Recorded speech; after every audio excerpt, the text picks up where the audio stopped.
Olá, este vídeo corresponde à terceira parte do capítulo de transações em banco de dados distribuídos. Na primeira parte, eu falei sobre esses dois tópicos, propriedades e transações, que são quatro, são atomicidade, controle de concorrência, isolação e durabilidade.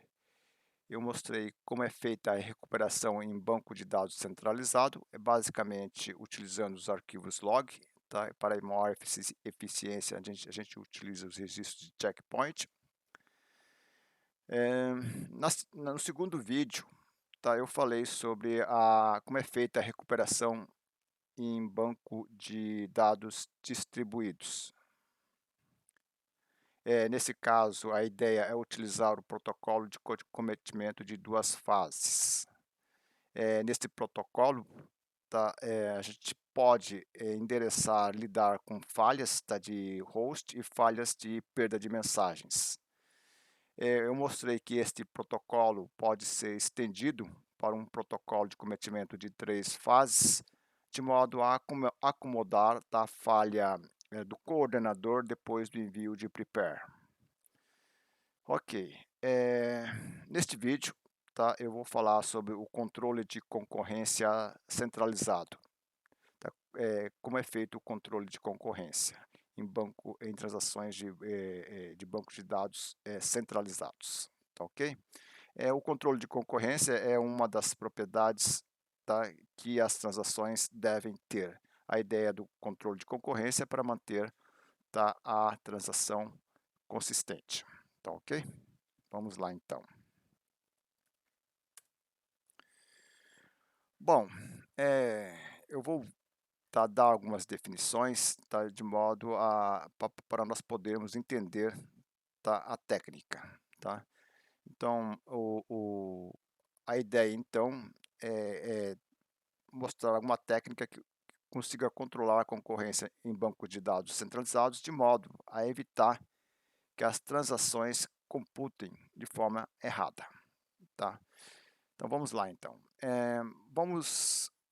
Eu vou mostrar algumas definições, do que é operação, o que é uma transação e o escalonamento. Então as operações que nós temos, em banco de dados seriam read XA, que significa a transação X lê o registro A. WXA indica que a transação X grava o registro A. Uma transação, geralmente é uma computação, por exemplo, A é igual B mais C.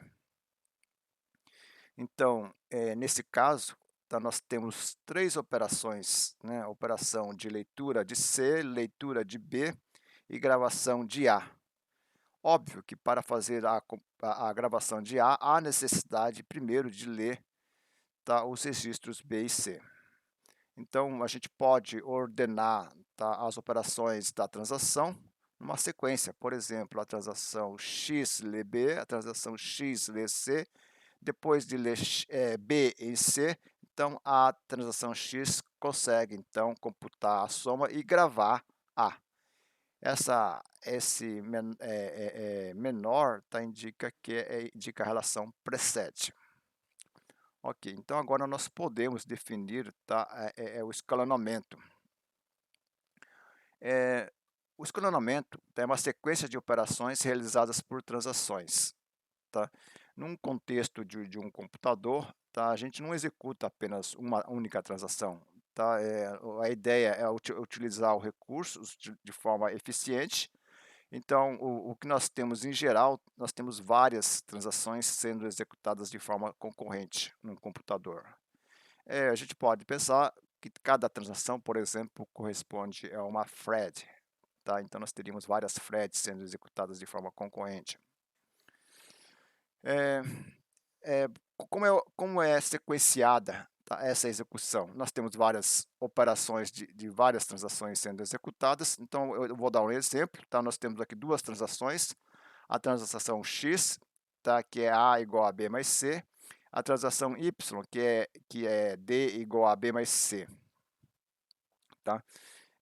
Uma forma de sequenciar, tá, essas operações poderia ser, por exemplo, a transação X lê B, a transação Y lê B, a transação X lê C, a transação Y lê C, a transação X grava A e a transação Y grava D.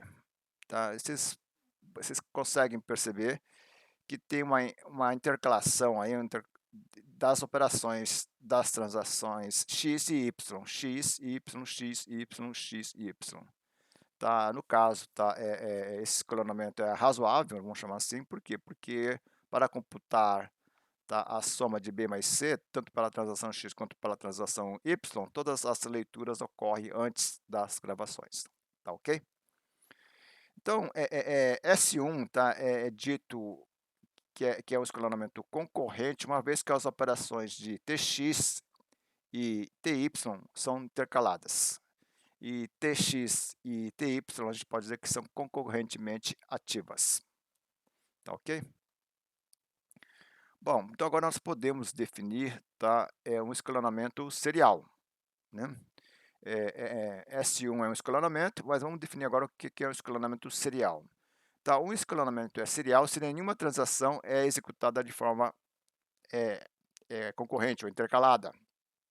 Então, por exemplo, na S2, no escalonamento S2, todas as operações da transação X são realizadas antes de todas as operações da transação Y. Então, aqui, X lê B, X lê C e X grava A. Tá? Então, aqui é a mesma coisa, só que no caso é a transação Y que grava D. Tá ok? A gente poderia, tá, escrever, tá, esse escalonamento, por exemplo, de Tx precede Ty, uma vez que todas as operações de X precedem todas as operações de Ty. Um escalonamento serial, por definição, é correto. Tá? Então, ele é correto, ele é factível e correto. Tá? E aí a gente diz, aí a gente podemos usar, tá, uma definição, tá, que um escalonamento é correto, tá, se ele é serializável. Ou seja, se a gente pegar um escalonamento, por exemplo, esse S1, se a gente puder dizer que ele é serializável, ou ele é computacionalmente um escalonamento serial, então esse S1 seria correto. Então nós temos que verificar se realmente, tá, esse S1, tá, ele é serializável. Tá ok? Bom, aí então, dado um escalonamento, gostaríamos que ele fosse correto, tá? A gente pode eventualmente achar um escalonamento serial que seja correto, que no nosso exemplo aqui nós temos duas possibilidades de escalonamento serial. Tx precede Ty ou Ty precede Tx. Tá ok? São as duas possibilidades, uma vez que nós temos apenas duas transações sendo executadas de forma concorrente. Tá ok? Poderíamos, tá, ter mais transações, tá? Então nós teríamos mais possibilidades de sequência, aí seria uma permutação aí, tá, dessas transações. Vamos lá então. Bom, vocês sabem o que é escalonamento, vocês sabem o que é escalonamento serial, e agora vocês sabem então o que é o escalonamento equivalente a um escalonamento serial, tá? E ele é correto, tá? Se nós tivermos essa propriedade satisfeita. Então, quais seriam então as condições, tá, para que dois escalonamentos sejam computacionalmente equivalentes? Então, se a gente pudesse ter essas propriedades ou essas condições, tá, a gente poderia verificar, tá, comparar um escalonamento, por exemplo, com um escalonamento serial, para ver se ele é equivalente àquele. Se ele for, tá, então aquele escalonamento é correto. Tá, essa é a ideia. Tá? Então, para que isso ocorra, tá, nós temos duas condições. Tá? Primeiro, cada operação de leitura, tá, lê valor de um item de dados que é produzido pela mesma operação de gravação, tá, nos dois escalonamentos. Então, se eu ler um dado, tá, a operação que grava, que gerou aquele resultado, aquele registro, tá, tem que ser a mesma nos dois escalonamentos. Tá, ok? Então, essa é uma condição. Então, uma outra condição, tá, que a operação de gravação final é a mesma nos dois escalonamentos, tá? Então, se eu tenho uma gravação, tá, num escalonamento S1, tá, o escalonamento no escalonamento S2, então tem que gravar o mesmo resultado, é a mesma operação de gravação, tá? Então, se essas duas condições, tá, forem satisfeitas, tá, então a gente pode dizer que os dois escalonamentos são computacionalmente equivalentes, tá legal? Então, é uma pergunta que fica, né? O escalonamento S1 e S2 são equivalentes àqueles que eu mostrei agora há pouco? Vocês estão lembrados? O escalonamento S1 tem as operações das transações x e y intercaladas. Então, aqui por exemplo, é a transação x lê b, a transação y lê b, a transação x lê c e a transação y lê c, a transação x grava a e a transação y grava d. Tá? No caso da S2, que é um escalonamento serial e por definição é correto, nós temos todas as operações da transação X aqui, nós podemos perceber, tá? E todas as operações depois da transação Y. Então vamos ver se esses dois, nesses dois escalonamentos, essas duas condições são satisfeitas, tá ok? Vamos então utilizar, tá, essa aqui como referência e tentar ver no S2, tá ok? Então, a transação X lê B, inicialmente B, tá, eu assumi que está com valor 2 e C com valor 3. Então, a transação X lê B igual a 2. Aqui, tá, como é a primeira operação da S2, também lê o mesmo valor, é a mesma leitura, tá ok? No escalonamento S1, a transação Y lê B está igual a 2. Tá? A gente vai procurar aqui, aqui nós temos aqui que a transação Y, tá, vai ler B, tá, e o B não foi alterado, tá, nesse ínterim aí. Então, lê B com valor 2 também, tá ok? A transação X lê C, né, no caso com valor 3, tá, que é o valor inicial, tá? Então, a gente vai procurar aqui, o C não foi alterado, tá, desde que iniciou o escalonamento, então a transação X vai ler C com o mesmo o valor que no escalonamento acima, com o valor 3, tá ok? Então, até aqui, tá, nessas três operações, tá, as condições estão sendo satisfeitas. Vamos ver essa daqui. A transação Y lê C com o valor 3, tá, nesse escalonamento. No escalonamento de baixo, tá, a transação Y tá, lê C com o valor 3. Tá, o C não foi alterado anteriormente, então é o mesmo C, tá ok? Aí, tá, a transação no escalonamento S1, a transação X grava A com valor 5, que é a soma de B mais C, tá ok? No caso aqui, tá, esse valor, tá, essa gravação é o mesmo, que é o valor de B mais C original, tá? Então, B mais C original dá o resultado de A igual a 5 e é gravado aqui. Então, esse write, tá, é o mesmo, tá ok? A última operação, a transação Y, tá, grava D com valor 5, que é a soma, tá, de B com C. B foi lido aqui, o C que foi lido aqui, tá? Grava, então, o valor de D, tá, com valor 5. Aqui nós temos o correspondente a esse, tá, que é a mesma coisa, que a transação Y leu B com 2, que não foi alterado, foi o valor inicial, né, do início, e o valor de C, que é igual a 3 também, que é do valor inicial aqui, né? Então, obviamente, tá, essa operação de gravação, tá, é a mesma, tá, que a gravação descolamento S1, tá ok? Então, nós dizemos, tá, que a gravação final aí, tá, no caso, tá, que é YD igual a 5, né, é a mesma dos dois escalonamentos. Então, nós dizemos que S1 e S2 são equivalentes. Tá, uma vez que S2 por definição correto, tá, porque é um escalonamento serial, então S1 também é um escalonamento correto, tá? Ele é correto. Tudo bem? Então, então nós acabamos de ver então, a equivalência, tá, entre dois escalonamentos. Como verificar a equivalência entre dois escalonamentos. Ok. Ok, vamos lá então. Então, agora nós vamos ver, tá, conflitos. Tá? A ideia, tá, de identificar conflitos, tá, é para a gente entender, tá, um método que a gente vai utilizar, tá, para controlar a concorrência, tá, um método fundamental. tá? Que é o uso de locks, de travas.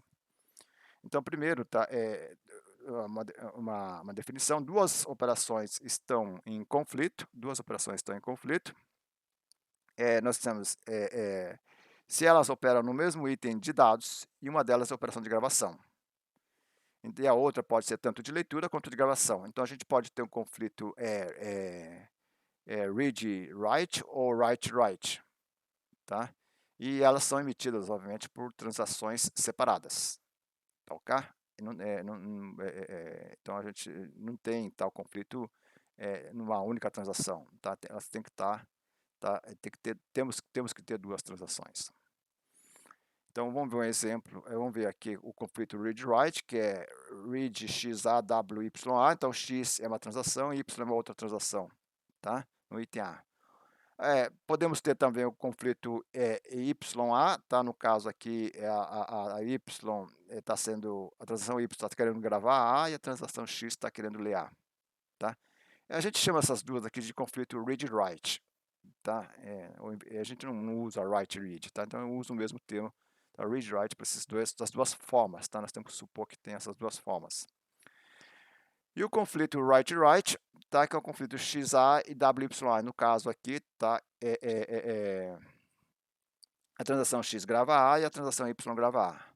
Tá? Percebam, tá? Que a alteração dessa ordem, tá? É importante, tá? Porque se a gente gravar na transação X o A, tá? Então, logo depois a transação Y vai gravar o A que vai ficar é o que foi alterado pela transação Y, tá? Que veio depois.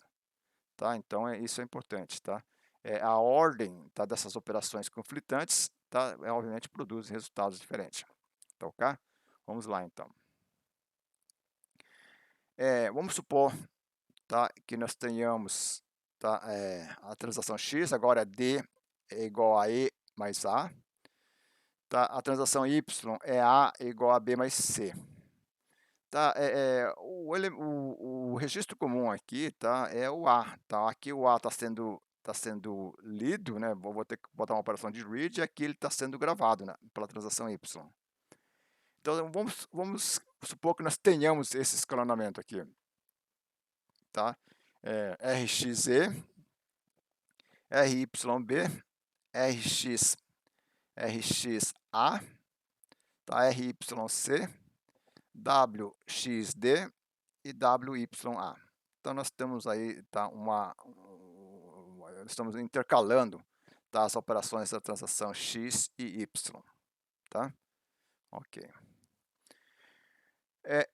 Vamos supor que nós temos esse escalonamento, tá? Nesse escalonamento aqui, tá, todas as operações de Y são realizadas antes de X, tá? Então aqui esse escalonamento aqui por definição é correto. Então o Y lê B, o Y lê C e o Y grava A. E aqui tá, a ideia é a mesma, tá? O X lê E, o X lê A e o X grava D, tá? Vamos ver o que acontece. Então, uma coisa que a gente pode observar, então, é o seguinte, tá? Primeiro, tá? Aqui nessa transação, tá? O X lê A. Aqui nessa transação, que é Y, tá? O A é gravado.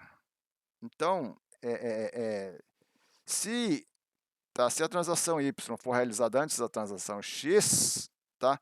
O A que nós vamos ter aqui é a soma de B mais C.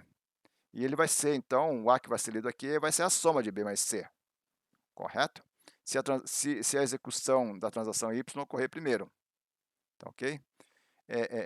Então, o resultado... E nessa execução aqui, tá? Nessa execução aqui, então, o que acontece, tá? Vamos supor, o que acontece se nós formos executar, tá? Usando esse escalonamento?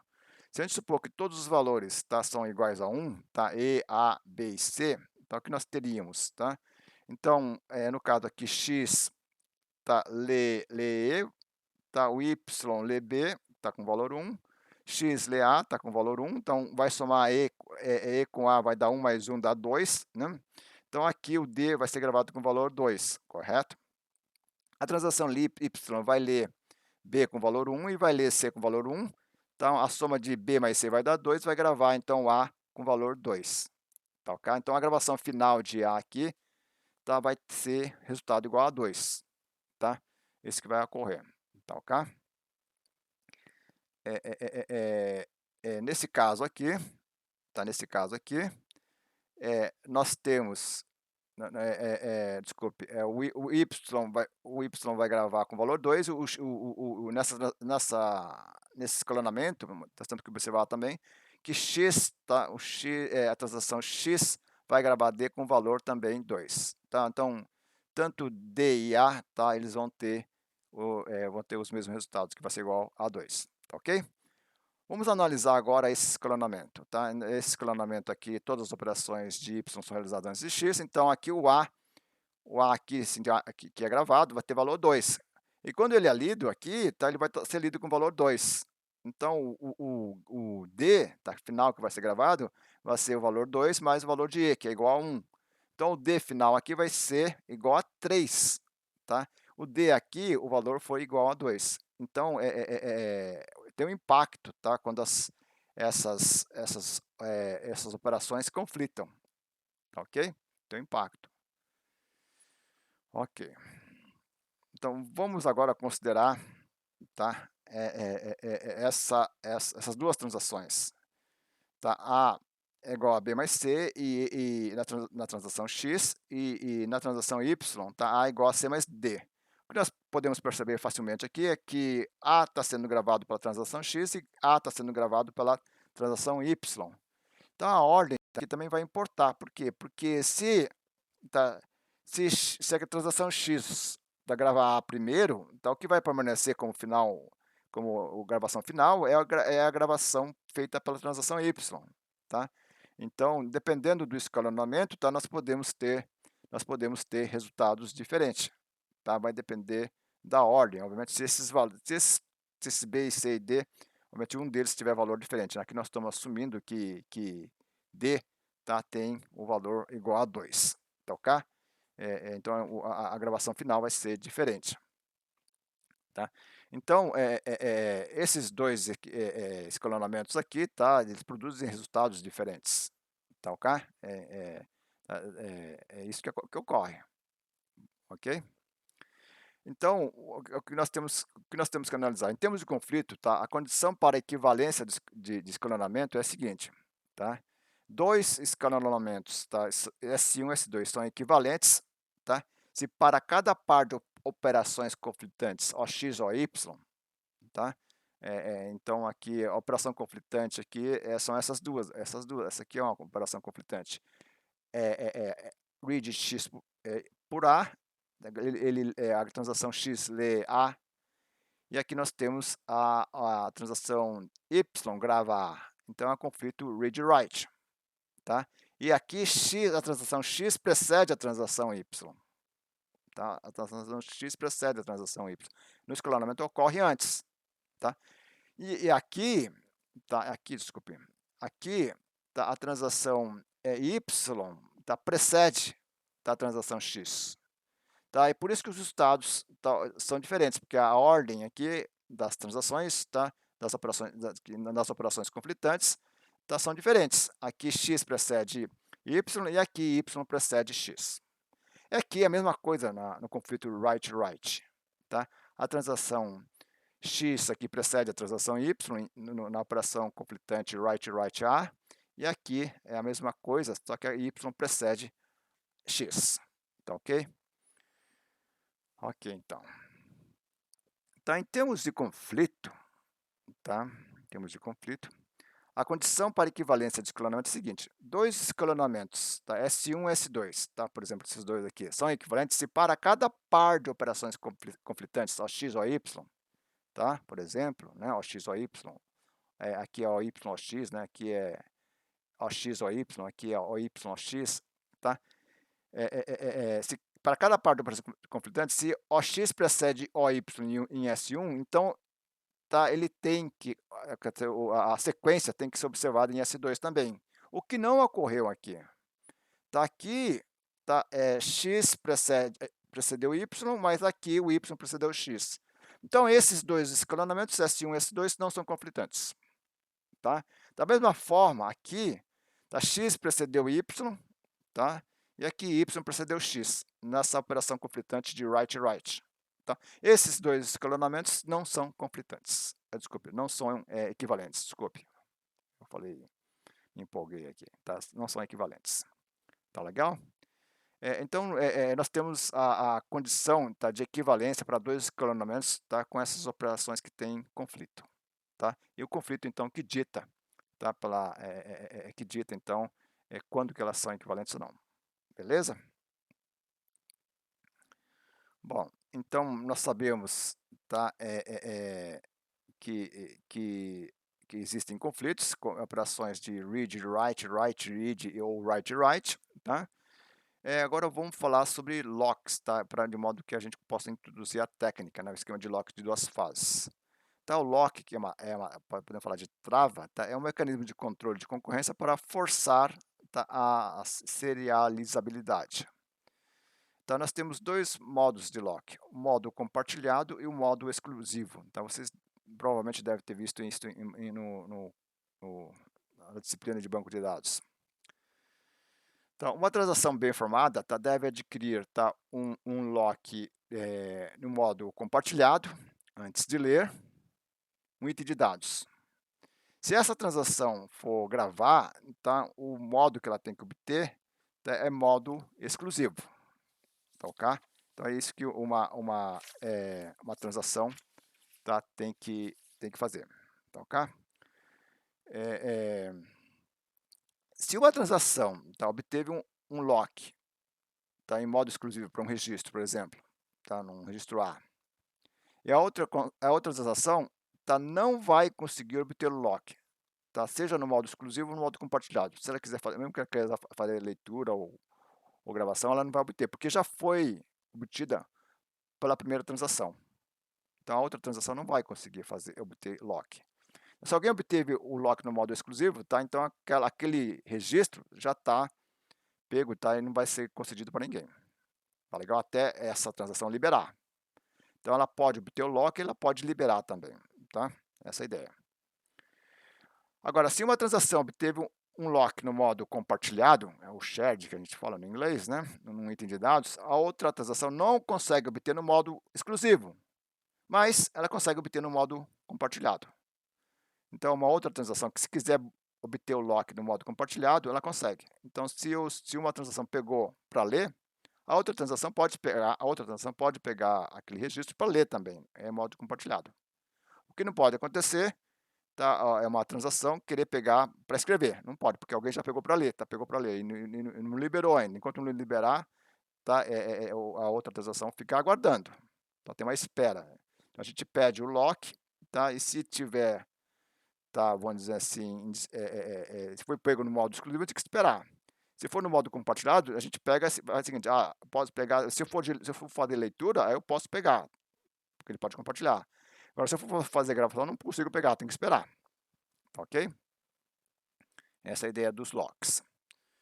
Então, os locks, tá, eles resolvem os conflitos, tá, eles não deixam os conflitos acontecer, porque se eu loco um registro, tá, o outro que quiser não vai conseguir pegar. Então, o que vai acontecer? Então, eu aguardo, tá, eu forço a espera, tá? A outra transação vai ficar esperando aquela primeira transação liberar. É isso que vai acontecer, tá, ok? Então, eu vou falar sobre um lock, o esquema de lock de duas fases. É muito simples, tá? A ideia é que a transação, tá, ela não deve pedir novos locks depois de ter liberado um lock, tá? Então, o que a gente faz geralmente como na transação a gente no início a gente tem todos os locks que a gente vai utilizar, de todos os registros que a gente vai utilizar, tá? Seja para leitura ou gravação. Então, chama isso de fase de crescimento. Depois que a gente tiver todos os locks, tá? Depois que nós tivermos todos os locks, a gente usa, tá? Faz as computações necessárias e depois, então, tem a segunda fase, que é a fase de encolhimento. A gente vai liberando todos os locks, libera todos os locks. Então, com isso, tá, a gente garante uma propriedade importante. O esquema de lock de duas fases faz isso, né? Ele garante uma propriedade importante, que é uma daquelas 4 propriedades, que é de isolação. Tá? Então, a transação não deve liberar nenhum lock, tá, não deve liberar seus resultados parciais até que ela tenha sido cometida. Então, só depois que a transação completou, que a outra transação vai conseguir pegar, por exemplo, para ler, eventualmente. Ok? Se houver alteração de dados naquele registro. Tá legal? Então, o lock possibilita, ele possibilita, ele ajuda, a assegurar a propriedade de isolação. Beleza? Vamos lá, então. Bom, esse esquema de lock de duas fases, ele tem uma característica ele é importante. Tá? Ele não deixa você fazer computação inconsistente. Tá? Então, é isso que ele garante. Tá? Então, aqui nós temos, por exemplo, uma transação, x é igual a b mais c. Tá? Então, aqui nós temos a transação y b igual a mais d. Percebam que A aqui está sendo gravado pela transação X, tá? E A está sendo lido pela transação Y. Então já existe aí um conflito aí, tá? Entre essas duas operações, tá? Na transação X e na transação Y. E B, de forma simétrica também, tá? Ele está sendo lido pela transação X e gravado pela transação Y. Tá? C e D são registros, tá? Que vamos dizer assim, não vão ter tanta importância aqui. Tá? Eles não vão, só vai ser usado para leitura. Eles vão ser pegos para o lock no modo compartilhado. Vamos lá, então, vamos analisar isso aqui. Vamos supor que nós tenhamos esse escalonamento aqui, esse escalonamento intercalado aqui, né? XB, YA, tá? XC, tá? YD, XA, YB. Então, nós temos esse escalonamento. Vamos analisar, então, utilizando esse esquema de lock, duas fases, tá? Então, a transação X e Y, tá? Ela vai pegar todos os locks primeiro, antes de fazer a computação, depois ela libera. Tá? Tanto a transação X quanto a transação Y. Então, vamos ver. Então, na fase de crescimento, o que vai acontecer? A transação X vai pegar B, está no modo compartilhado, vai conseguir, tá? Porque B está livre. Y vai pegar A no modo compartilhado, também vai conseguir, porque estava disponível. X vai pegar C, está no modo compartilhado, vai conseguir, tá? Y vai pegar D no modo compartilhado, também vai conseguir.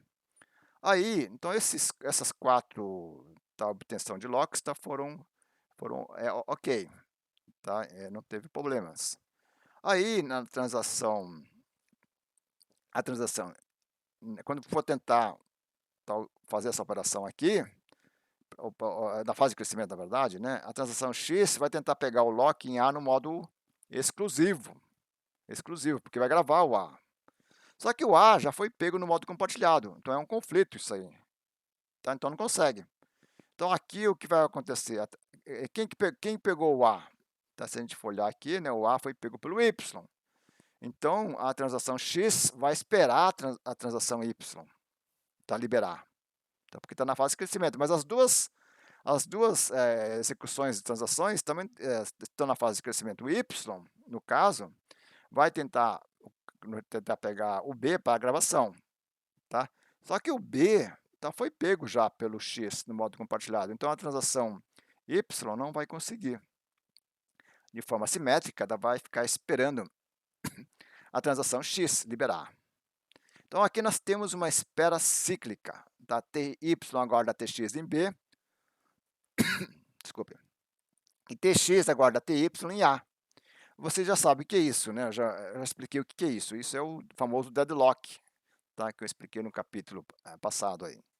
Então, aqui nós temos uma caracterização de deadlock, entre duas transações e dois recursos, TX e TY, né? E o recurso é A e B. No caso aqui, o Y ele já foi pego pelo X, desculpe, o B já foi pego pelo X e a transação Y está aguardando. E aqui o A já foi pego pelo Y e a transação X está aguardando. Então nós temos uma espera cíclica. Essa espera aí, tá, nesse caso aqui, envolve 2 transações e 2 recursos, tá. Poderíamos ter uma espera um pouco mais elaborada até, com 3 transações, tá, com 3 transações e 3 recursos, tá. Por exemplo, a TX pegou, pegou a TY pegou a B e a TZ pegou a C, tá, e tem uma espera cíclica entre elas, tá. Isso pode acontecer, tá. Mas, o que vai ocorrer então? Esse esquema de lock de 2 fases, tá, ele vai gerar deadlock. É isso que vai acontecer, tá.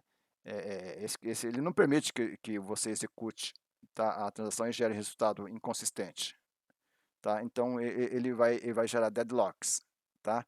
Eh eh eh Deadlock é ruim? É ruim.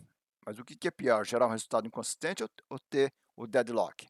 O que que vai acontecer no deadlock em termos práticos, né? O que vai acontecer é que a transação X e a transação Y vão ficar bloqueados, as transações. Elas não vão completar, tá ok? Então é ruim? É, mas quem que é penalizado? Essas 2 transações, o usuário aí que está aguardando a ponta aí pela transação X e o outro usuário que está aguardando na outra ponta pela transação Y, tá? Mas não tem uma geração de resultados aí inconsistentes, que isso é terrível, se isso acontecer, tá, e como corrigir é muito difícil fazer, tá ok?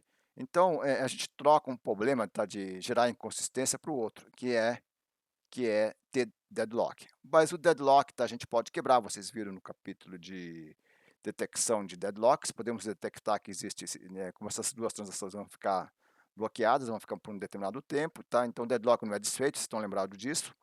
Então pode ter um algoritmo que detecta e depois resolva, tá? Ele simplesmente, tá, mata uma transação, por exemplo, X, se matar a transação X, tá, o que ele vai fazer? Então, então o B vai ser liberado, sei lá, tá ok? Aí a outra transação vai pegar, a transação Y, beleza? Ok. Então, é isso que está dito aqui, né? É, é, é, é, Então, com esse esquema de lock 2 fases, tá? A gente não consegue executar um escalonamento não serializável. Então, a gente não tem como, tá, gerar um resultado inconsistente, tá? O único porém aí é que a gente eventualmente vai bloquear, tá, as transações envolvidas, tá ok? Eh eh, então aqui tem um exercício aqui, né? É eh, se nós temos Tx igual a B mais C e Ty igual a Ty é B igual a mais C. Nós temos 2 escalonamentos, tá? Nesse exercício se pergunta, tá? Se ele é serializável. Se ele é serializável indica o quê? Se vai entrar em deadlock esse escalonamento. Se entrar em deadlock, tá, não é serializável. Tá? Se não entrar em deadlock, ele é serializável. É isso que eu falei na espera, né? Então vamos ver aqui, tá? Existe uma técnica para detectar se tem conflito ou não. A gente primeiro procura, tá? Pelas operações de write, porque os conflitos vão ser read-write ou write-write, então o write-read também, né? Mas no caso aqui, então vamos ver esse write, é transação Y que tá pegando B, tá? Nós temos que procurar aqui, né? Então, por transações que não sejam Y, tá? Aqui X pegou o B? Não, é o C. Então vamos analisar aqui. Y pegou o B? Não, é A. Aqui pegou? Pegou. Então aqui a transação X pegou o B. Ela pegou primeiro, inclusive, pegou para o modo compartilhado. Então o que vai acontecer aqui? A transação Y tá, vai aguardar a transação X liberar o B. Tá legal? Vamos olhar a outra operação aqui, que é que é em cima do registro A. A transação X, ela grava A. Então, se a gente olhar aqui, se a gente procurar tá, outra envolvendo o registro A, né? No caso aqui nós temos o registro A, que é que vai ser pego, né, pela transação Y, está no modo compartilhado. Então a transação X pegou o B aqui no modo compartilhado, a transação Y está guardando. Aqui a transação Y pegou A no modo compartilhado e a transação X tá, vai tentar pegar um módulo exclusivo, vai ter que esperar. Então aqui nesse escalonamento S3, tá, x precede y em B, tá, e y precede x em A. Nós temos o nosso famoso deadlock. Então aqui, tá, ele não é serializável, S3 não é serializável, tá? E o S4, será que é serializável? Né? Vamos analisar, é a mesma ideia, tá? A gente procura pelas operações de write, aqui nós temos a operação de write aqui, né, indo daqui para cá, y pegou B para a gravação, nós vamos ver aqui anteriormente, tá? Nós temos aqui, nós não temos B aqui, tá? Nós temos B aqui. Então o y vai pegar B no modo exclusivo, tá? E vai executar. Vai tentar, né? Vamos ver se essas outras forem executadas de forma correta, né? Puderem ser executadas, desculpe. Então, né, aqui nós temos um conflito aqui, tá? Que a transação y precede a transação x, tá? Vamos analisar se essa operação de write gera conflito, tá? Então nós temos xa, então nós vamos olhar aqui, nós temos que a transação y pega A para leitura. Só que a transação y pega A, tá, antes, desculpe, aqui, não estou falando bobagem, desculpe, é isso mesmo, y pega A para a leitura, tá? E a transação x também vai pegar, mas para gravação. Aqui y pegou A antes da x, e aqui então nós temos que y precede x, então, cara, y precede x. Tá? E aqui é a mesma coisa também, no caso de B, y precede x. Então, ou seja, todas as operações da transação y que conflitam com a operação da transação x são executadas, elas são executadas primeiro. Tá? Então, a transação y vai conseguir, tá? Existe o conflito, mas não vai existir o deadlock, porque o y precede x, tá? Aqui e precede x aqui, nesse conflito. Então, a transação y vai ser realizada primeiro. E a sequência, o escalonamento serial equivalente seria o quê? TY, TX. Tá legal? Esse que é a análise. Então, S3 não é serializável, e S4 é serializável, tá? E o escalonamento serial equivalente seria TY precede 3x. Ok? Vamos lá, então. Eu vou parar aqui e continuar no próximo vídeo, tá ok?